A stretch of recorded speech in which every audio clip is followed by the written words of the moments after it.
Becky. I'm here making my first video of this kind. So today I'm going to show you how I press my dies. So I'm going to use my favourite die, which is this B die. But the reason I wanted to use this one as well is it's quite deep and it's quite detailed rather than just a surface die. I've only ever really used this technique and it really works for me. So I have my material that I'm using. Today I'm using brass. I work a lot in recycled materials, so I use copper, brass or silver. When I get it, I mill it down to roughly about 2.5. So this bit is actually 2.6. So sorry, 0.26 millimeters. But if you don't have one of these calipers, what's a cool thing is if it bends it a little bit, it makes this cool kind of clicky noise, and you can feel that, yeah, that's going to be a nice enough thin piece.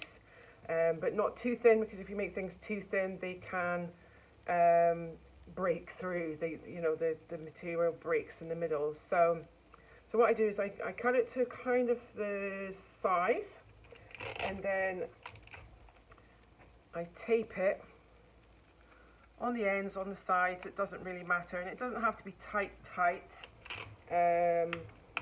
just to try and restrict the movement in the first couple of blows, but enough that it will move once it starts moving in, because obviously the material moves in and the sides move in, so it kind of breaks away from here. And then I use lead. This is lead flashing that we have left over from doing a chimney. You can get it in any hardware store, or you can get it down at your scrapyard. And the cool thing is about lead is, even though it's expensive, you buy it from your scrapyard, you use it, and I use it, and by the time they're finished, they look like this. And then you can take it back to the scrapyard and weigh it in again. They don't care what shape it is, it's the weight that they're looking for. So I get these nice pieces like this, and then I put it over the top. Then I get a nice, quite weighty hammer, because I don't want to use all my strength to bash it. I'm using the weight of the hammer and concentrating more where I'm putting it, rather than having to bring it in to hammer it down. I find just having a nice weighty one, so you can just whack it like this. And then I start. So I start by giving it a couple of good whacks like that, and you can take it off, and then I just keep whack, whack, whack, whack. Take it off. It's starting to take shape. Move it around, maybe move the lead around a little bit. Start hammering it a bit more. Now you can hammer it harder, because you don't hammer it really hard from the beginning, because it's not giving the metal chance to mold itself. It's just going to, snap. It can snap around the edges and stuff. So just tap, tap away. Now it starts to stick a little bit here, so you just pull it off, and you can see it's all starting to form now. Keep whacking it, keep moving it around, because obviously you want it to get into the edges.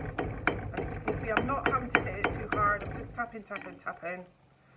Now what I like to do is take off only one side of the tape and prise it apart a bit. This one's quite deep. And check my detailing. That one's looking pretty good.